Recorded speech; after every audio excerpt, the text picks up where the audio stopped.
June 1981. 8 fighter jets are spotted in the skies over Baghdad, preparing to attack. Their target, the pride and joy of Iraqi dictator Saddam Hussein. It was one of the most important military surprises of all time. As the jets dive at their target, stunned Iraqis stare in disbelief. The insignia on the wings is the Star of David, the symbol of the Israeli Air Force. How could Israel strike from such a great distance without detection? It was something that has not been done before. For more than 2 decades, the Israelis have kept the details of this unprecedented mission a closely guarded state secret. We were not able to penetrate Israeli intelligence to gain any heads up about a potentially aggressive action against the reactor. But now, Israel has released these classified documents, and for the first time, the mission's officers, architects, and pilots can finally tell their story. There was a lot of firing from the ground, a lot of firing. You see every bullet, and each one of them, that it's for you. It was an attack that shocked the world. I could hear the president. He said, "They did what?" This is a story of international espionage, blackmail, and targeted assassinations. A story of one of the most daring and dangerous military operations ever attempted. The story of Israel's raid on the reactor.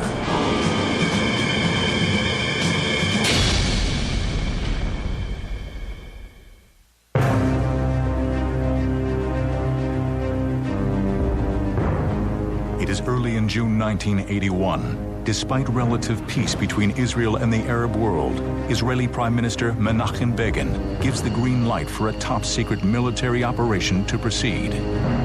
Moments later, 8 F-16 jets taxi down the runway of a secret Israeli airbase in the Sinai Desert, carrying a weight that exceeds nearly twice the design specs of the aircraft. With the additional weight, the jets struggle to get airborne, but do so with precious little runway left. Finally, after years of secrecy, planning, and espionage, a mission that could determine the very fate of Israel is underway. I felt that it is the future of the state of Israel on my shoulders, yes. Many of us were grandsons or sons of people who had been through the Holocaust. And we had been a part of a mission that was to prevent another Holocaust. The planning of the mission, dubbed Operation Opera, had been underway for over 3 years. But right from the start, Prime Minister Begin and his staff were hoping, even praying, the raid would never have to take place. We decided to put the kind of a red line, if we can call it a red line, saying that we'll continue to try all kinds of diplomatic efforts. Means using the military force only as a last resource. What was this threat to the Jewish state that had the Israeli government so concerned? What enemy had the capability to strike this kind of fear in the hearts of a recognized military power? The answer laid nearly 600 miles to the east in Baghdad, Iraq, home of Saddam Hussein.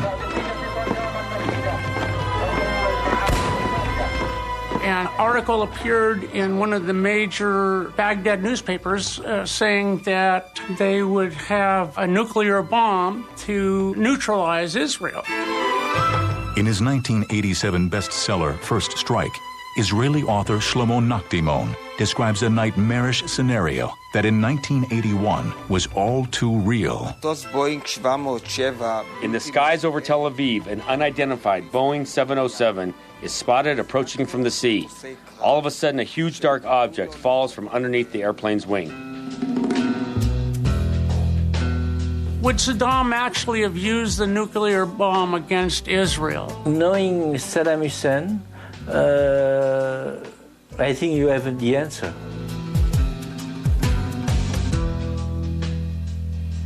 It's very obvious that this was a man who cared very little about human life and the values that dominate Western democratic societies, and that included Israel. And they were dedicated to the destruction of Israel. He published a statement to the Iranian people telling them that this nuclear capability is not going to be used against them. We're talking about in the time of war with Iran, but against the Zionist entity. With 3 bombs, there could be at least 500,000, maybe 600,000 Israeli casualties and the destruction of their major cities.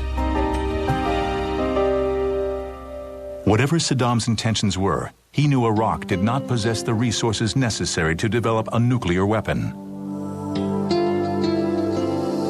What his country did have in abundance was oil and billions in cash to spend. So, armed with these 2 irresistible commodities, Saddam went shopping for a reactor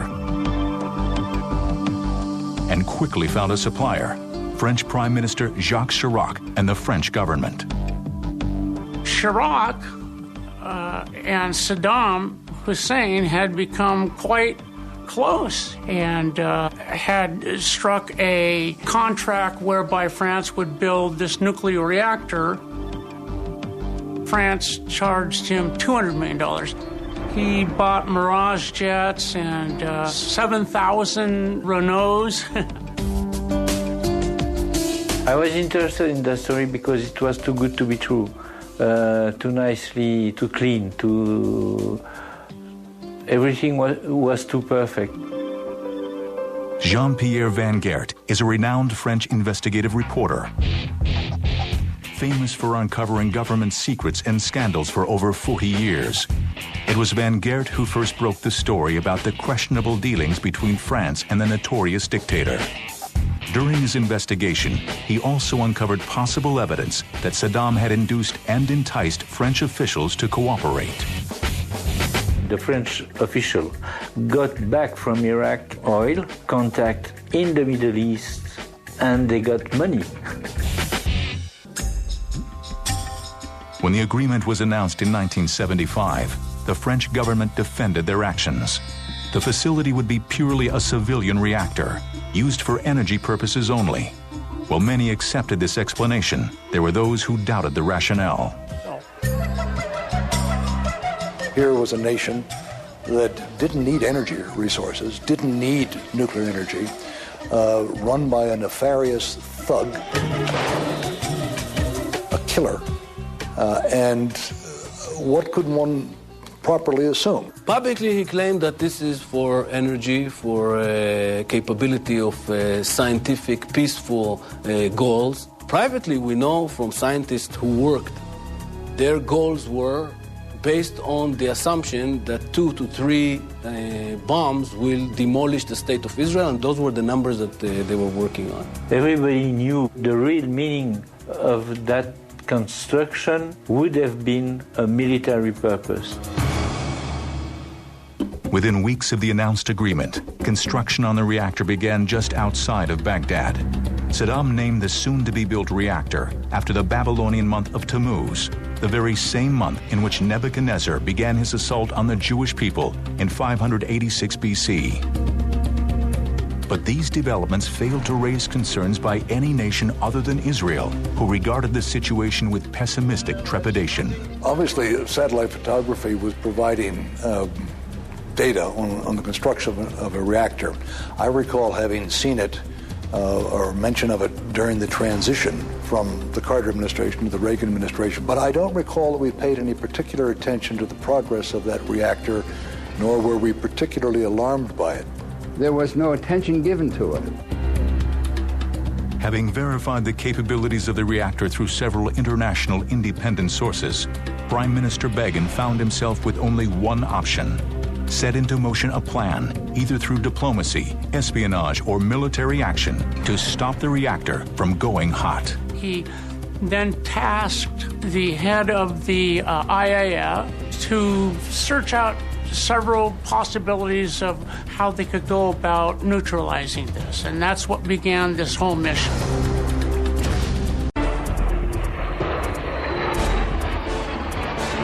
As the 8 Israeli F-16 fighter jets clear the runway, they streak towards their target. Within minutes, they are within Jordanian airspace. As planned, the pilots then descend to an unthinkable altitude of only 100 feet above the ground. We didn't didn't want the enemy radar to see us, not in Saudi Arabia, not in Jordan, and not in Iraq, of course.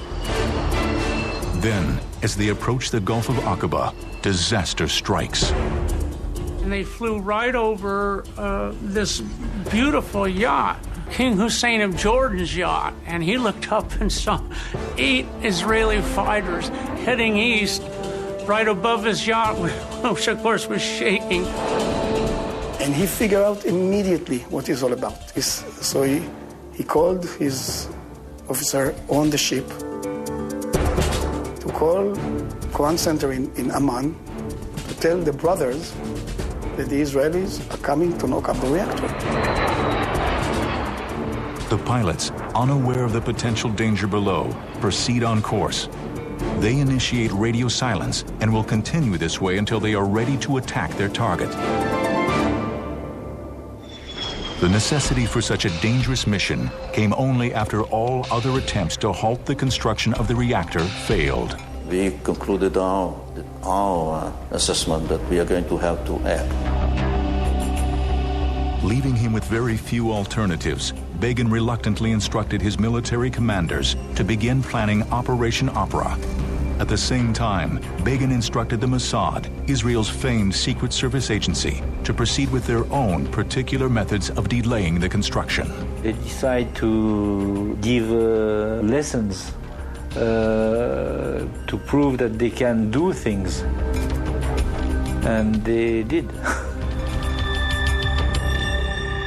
The Mossad had found that the French were about ready to ship the core of the nuclear reactor to Iraq, and it was being stored at a warehouse in a French town on the Mediterranean. They put 2 charges of explosive to quote-unquote destroy the place. It did not destroy it enough, though. It could be patched up, and Iraq decided to patch it up, but it took another 6 months, so they delayed it for another 6 months. The Mossad was also able to infiltrate the French Atomic Energy Commission and identified a top Egyptian nuclear scientist working for Saddam in Paris. In a scenario right out of a spy novel, the agents offered him sex, money, and power in exchange for information on the reactor. He was not interested in doing any business with them. So the Mossad decided to just take him out then. On Saturday, June 14, 1980, Dr. Yahya El-Meshed checked into the upscale Meridian Hotel in Paris. Mossad, bad guys, send an escort girl to the room of that poor guy. When he opened the door, they slit his throat. They didn't steal anything. Now, a prostitute had been in the hallway. She fled, but she contacted the police.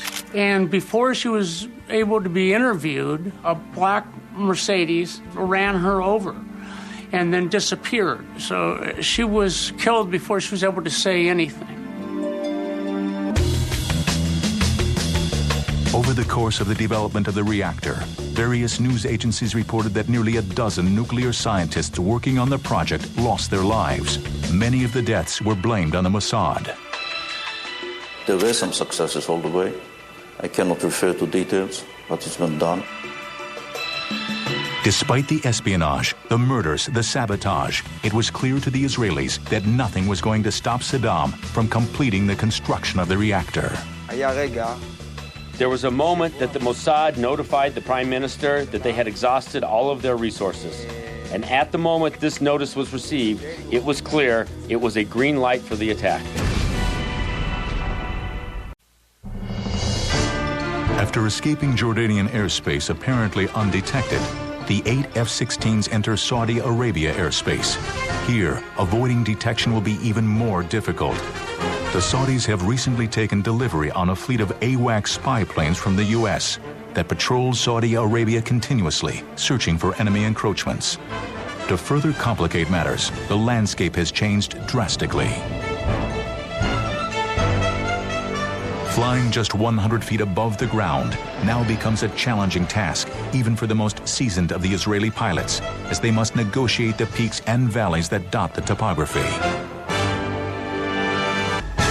It is over Saudi Arabia that the squadron must execute the first of several never-before-tried dangerous maneuvers. What we did actually, we dropped the fuel tanks in the desert after been using all the fuel, of course. This is something that is not allowed to do in F-16, I think even today, because the wing tanks are very close to the bombs. And when you carry bombs on the wings, you are not allowed to jettison the wing tanks until you get rid of the bombs. There was some concern whether the wing tanks would smash into the bomb or flip over the wing and damage the flaps. But indeed, they dropped them, and these 16 wing tanks are still there in the desert someplace even today. Dropping the wing tanks was the only maneuver the pilots had not practiced in their intensive training that had begun some 10 months earlier. Yet had the mission proceeded as originally planned, none of the 8 pilots would have been over Saudi Arabia now, much less worrying about external fuel tanks.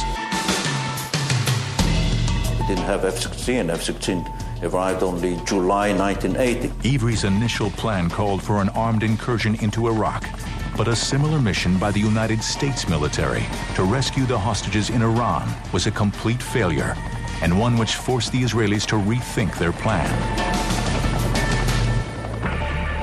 Before an alternative plan could be conceived, a seemingly unrelated event in the Middle East took place that set in motion a chain of fortuitous events for Israel. In 1979, fundamentalist Iranians overthrew the Shah of Iran. Prior to the coup, the Shah had ordered 76 new top-of-the-line F-16 fighter jets that now could not be delivered to the new hostile government. The State Department offered them to Israel, and of course they immediately said, yeah. That then changed Ivry's thinking completely.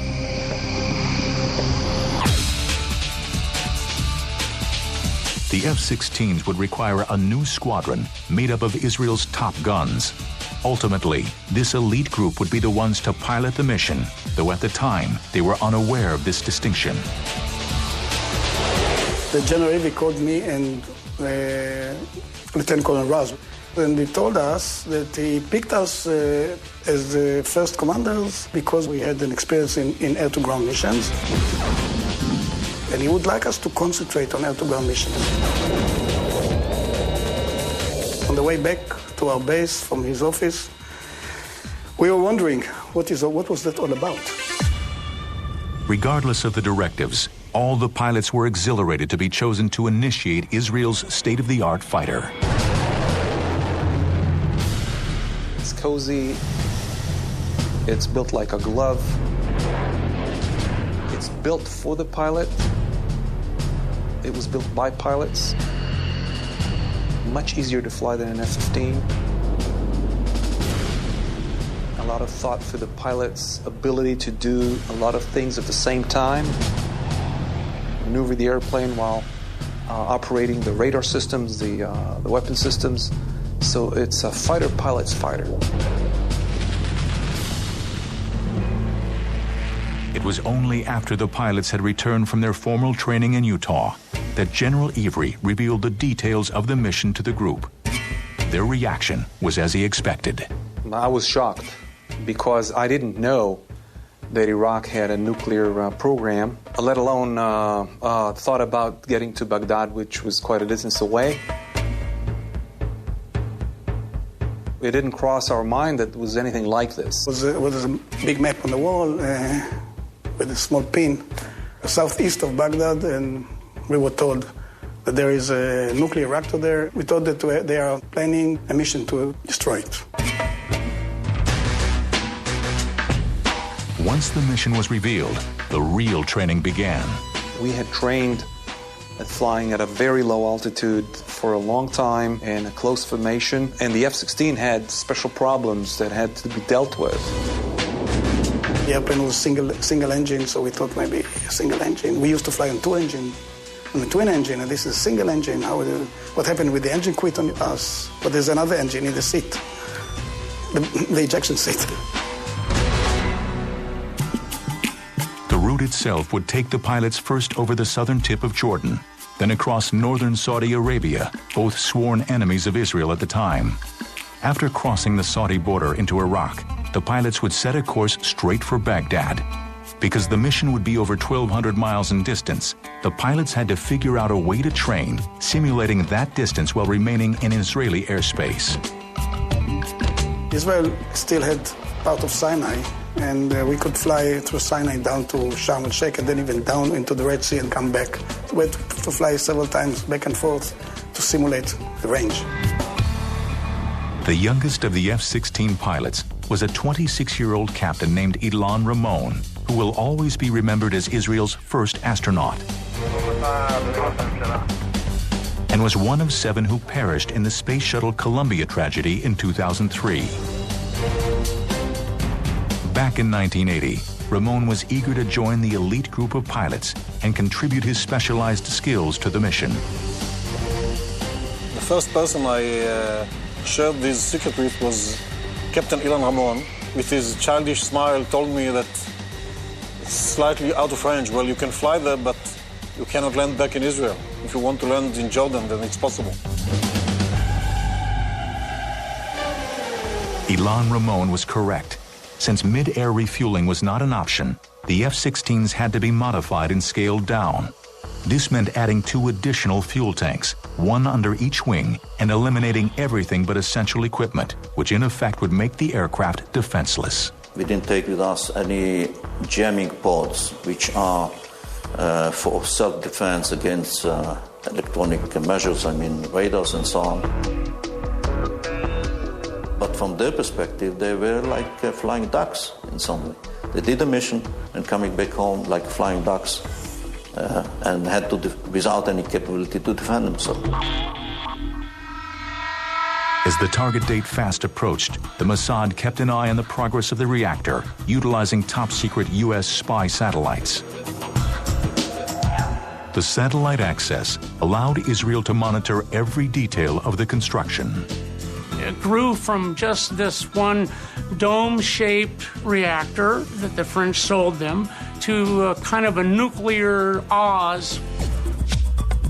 Many, many, many buildings, administration buildings of the chemical conversion factory where they could transform the spent nuclear fuel into plutonium, just everything.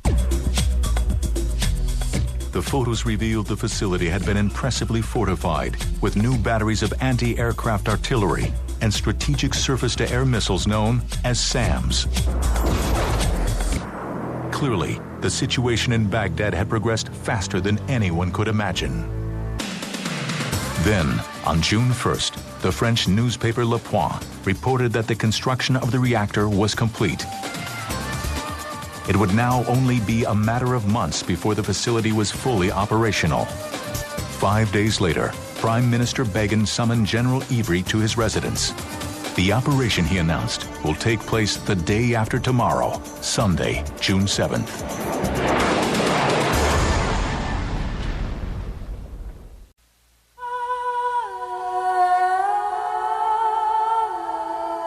Sunday, June 7th, 1981, was another typical summer day throughout Israel. From the holy city of Jerusalem to the modern metropolis of Tel Aviv, there was nothing to indicate this was going to be anything but just another Sunday. However, at Eitzion, the secret Israeli airbase in the Sinai, June 7th was anything but typical. All of the pilots had reported to the base the day before, and now they were busy thoroughly inspecting each of the F-16s. When I did the round, checking the airplane, before that I all of a sudden felt myself touching the airplane and caressing it. You kind of want the airplane to have a personality in the sense that you may break the next flight or the flight before, something may go wrong, but don't go wrong on me this time. The final briefing came later that morning. General Ivry addressed the squadron with rhetoric that left no doubt in the minds of the pilots about the enormity of the undertaking. And he said, okay, you guys, if you succeed, you will save Israel for eternity.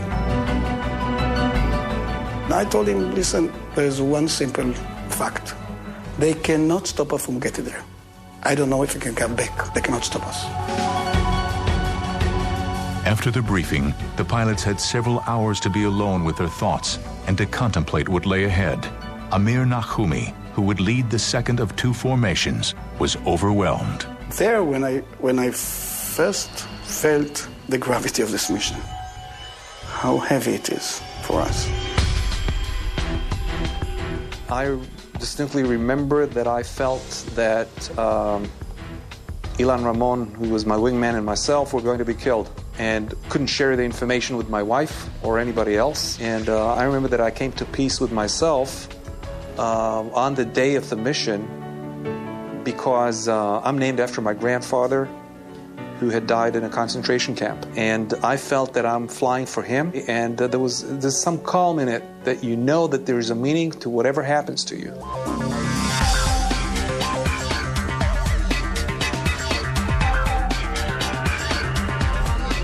At exactly 16:01, the pilots fired up their engines and taxied to the runway.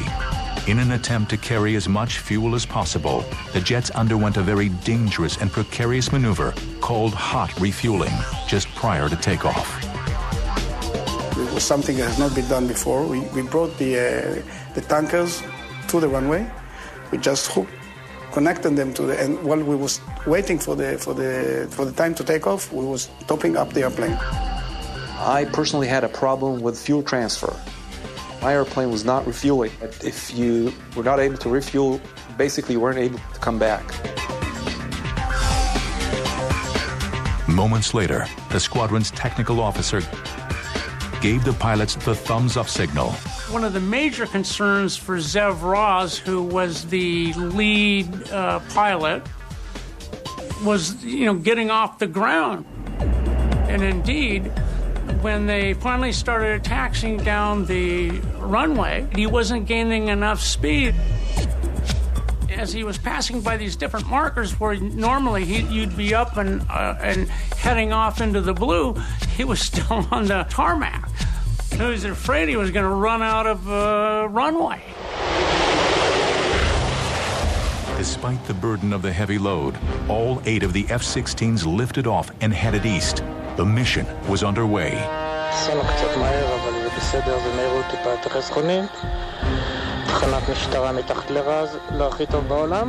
Now, some 90 minutes later, the pilots were nearing a rocky airspace.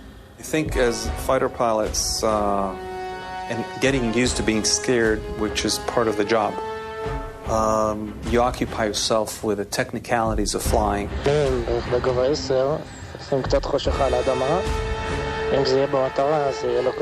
So you're making sure you're not flying into the ground. You can't talk to your buddies because there's a radio silence, electronic silence. But you have time to think. And maybe even enjoy the scenery a little bit to take your mind off what's going to happen. This was a terrain that we never flew above. This was a terrain well defended.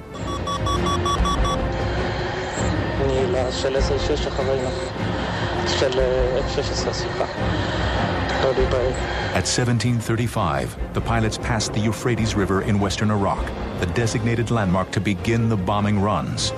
Each pilot now accelerated their airspeed to 540 knots. And now flying at 50 feet becomes very difficult. So you really have to concentrate on your flying. And all you see is your buddy in front of you, and we were 4 pairs about 3 seconds apart. Miles away in Baghdad. Like in Israel, it was a very typical Sunday afternoon. Most people were enjoying the day off from work, including all the French technicians working at the reactor. And this was a detail that had not been overlooked by the Israelis. We decided, according to our assessment, that much less employees are going to be, at least French employees, on Sunday. So we decided to launch the attack on Sunday.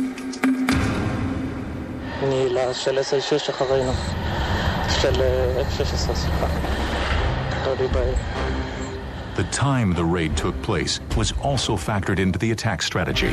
The timing was a very good timing where change of guard takes place between day shift and night shift. Relek Shafir was right. Moments before the attack began, the Iraqi technicians who were manning the anti-aircraft artillery guns and the surface-to-air missiles had taken their dinner break. And now the adrenaline starts to flow. You make sure all your switches are on, everything is all set. You check and recheck, look at the wingman.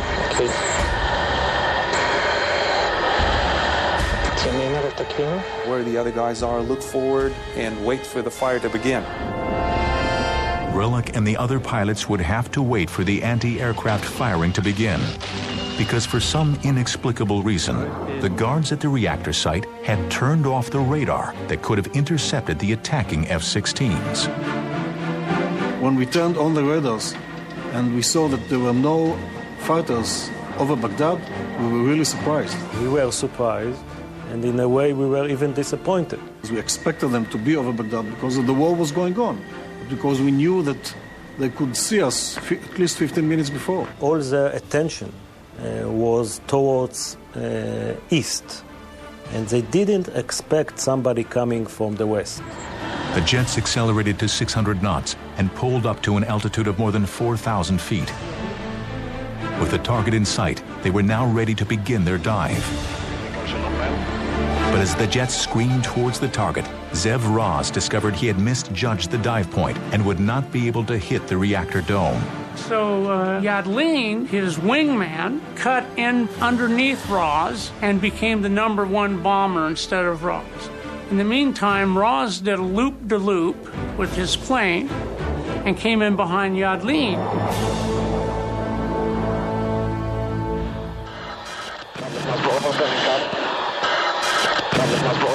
Yadlin and Raz dropped both of their bombs perfectly on target. After the bombing, go to low altitude, look for each other, to cover each other and see if there are any MiGs, any enemy planes.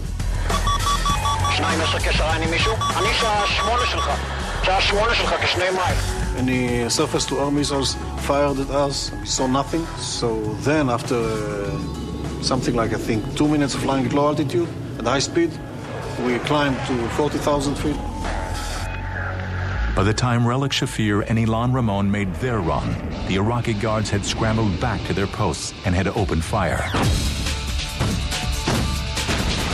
So you see every bullet, and each one of them, you have a feeling that it's for you. And now you're just locked into the target where you're going to put your pipper and your gun sight. And all you care about is getting the airplane to the right spot to make sure that you have a good shot. And then the release point. 2 tons get released from the airplane. You feel a lot lighter, and you even feel like you got hit.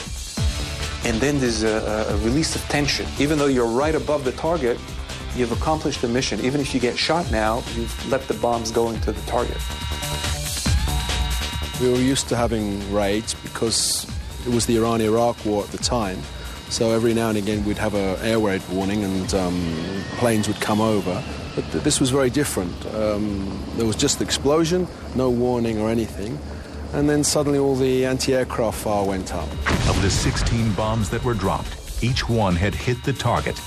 Despite the failure of 2 of the bombs to detonate, the dome now lay in ruins, irrevocably destroyed.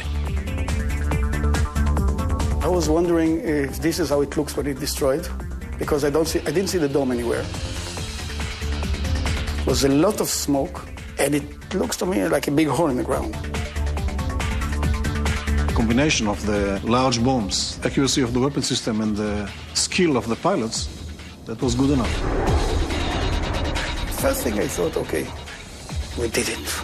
And all the fears, because what is the most fear of a pilot?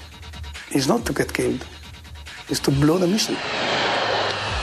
Anybody who's into combat knows it's getting the mission done first. Everything comes in second, especially if you're in combat, a combat pilot. With the target destroyed, the pilots now focused their attention on their next task, getting back alive, and avoiding what they thought would be a certain encounter with Iraqi aircraft. But the Iraqis didn't play. They didn't take off, they didn't shoot missiles, didn't fire missiles, they even didn't lock the radars on us. It was a big surprise for us that, according to my knowledge, not even one SAM missile was launched towards us. Even after the bombing, on the way back, 40,000 feet for more than 90 minutes, they didn't try to intercept us. Okay. And then we start, chatting over the radio, and Ivry was, for the first time, I think in history, he just came over the frequency and said, guys, it's not done yet, you have to land. So shut up.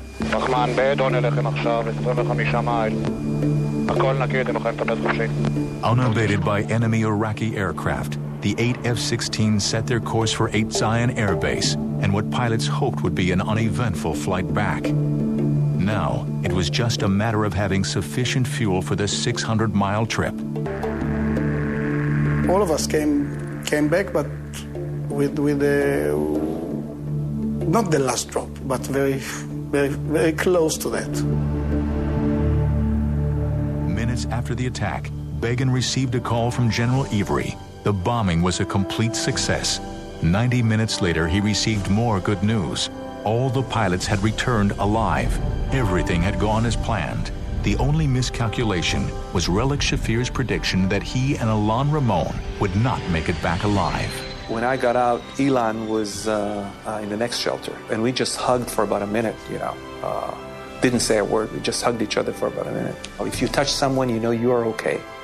You're alive. It was a great moment that I cherished, I still cherish.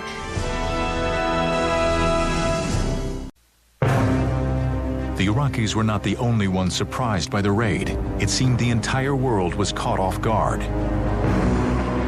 I really think it was one of the most important and most interesting military surprises of all time. I think the magnificence of the operation was reflected in the fact that it had been under consideration for more than a year and that it had not leaked, and that we were not able to penetrate Israeli intelligence to gain any heads up about potentially aggressive, if you call it aggressive, action against the reactor. President Ronald Reagan, whose relationship with Menachem Begin was both confidential and contentious, was shocked when he was notified. I said, Mr. President, the Israelis have just taken out a reactor in Iraq using F-16s. He said, they did what? And I said, well, repeated myself. And he said, you know what, Dick? And I said, what's that, Mr. President? He said, boys will be boys. The following day, the National Security Council convened in the Oval Office to formulate the official U.S. response to the raid. The president went around the table, and with the exception of one member of the cabinet, there was a very strong anti-Israeli condemnation mood in the room. It was really rather vitriolic, especially the vice president and Jim Baker. I was frankly amazed at the views that were expressed.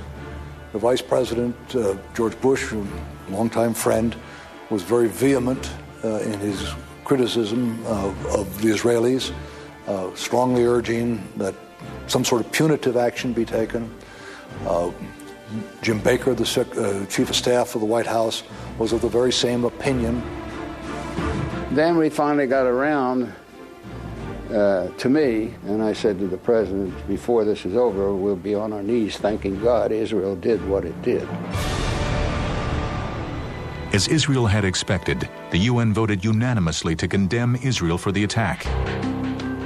But despite demands from Vice President Bush and Arab nations for harsh sanctions against Israel, none was ever enacted. Israel has nothing to apologize for. We decided to act now, before it is too late. that we shall defend our people with all the means at our disposal. That's the rule number one of Israel, to protect and defend his territory. So they did what they had to do. According to Van Gert, many in the French government, including Jacques Chirac himself, were privately relieved that Israel had taken this action, despite his public hyperbole to the contrary. Nobody really regret that bombing. The fact that this factory was destroyed was not a bad deal for him, after all. He played his part. Saddam paid for the factory. Chirac fulfilled his contract, and boom. Politics aside, military experts from around the world were astounded by the boldness of the mission and the expertise in which it was executed. Got a lot of compliments by mainly military people, mainly defense people compliments us about it, but it was informal. Under the table, they all blessed us. They all really praised us. They really did believe that we could do it. Military observers were also astonished by the absolute precision of the attack. Only the main target, the reactor, was destroyed. Adjacent buildings were left completely intact. There were only 11 casualties, 10 Iraqi soldiers and 1 French technician. And most of the casualties came as a result of the artillery, fired blindly into the sky by Iraqi soldiers as they waited for their radar to warm up. Most importantly, the nuclear fuel stored nearby was undamaged, precluding any potential nuclear radioactive contamination.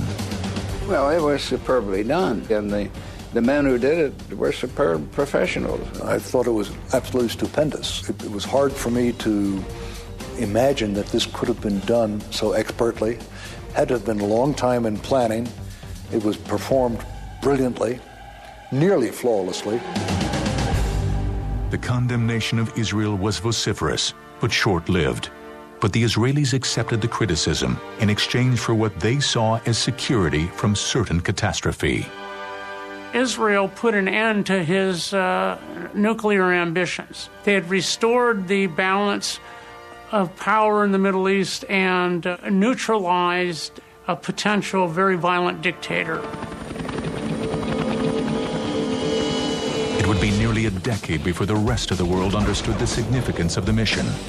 In 1991, Saddam invaded neighboring Kuwait, which ultimately led to U.S. intervention and Desert Storm. Obviously, the history would have changed because Saddam Hussein, being under pressure with a possible nuclear weapon, would have acted differently with a lot more boldness. And I'm not sure that the United States would have acted the way it did, knowing that he has that kind of capability. After the victory in Desert Storm, David Every, then the Israeli ambassador to the United States, found out just how much the U.S. military echoed those sentiments. Dick Cheney wrote a letter to David Every, and it was a photograph from the satellite of the destroyed reactor site. And below it, Cheney had written, "If it weren't for you, Desert Storm wouldn't have been a success." We had felt at the time that we had the burden of keeping up the security of the Jewish people, not just the Israeli nation. And that was a genuine feeling that I think ran through our minds from day one of flight school. So it wasn't just a mission. It was destiny. To destroy a strategic point or asset of the enemy, to come back safely, to do it without collateral damage. This is a wonderful example of what you can achieve with air power.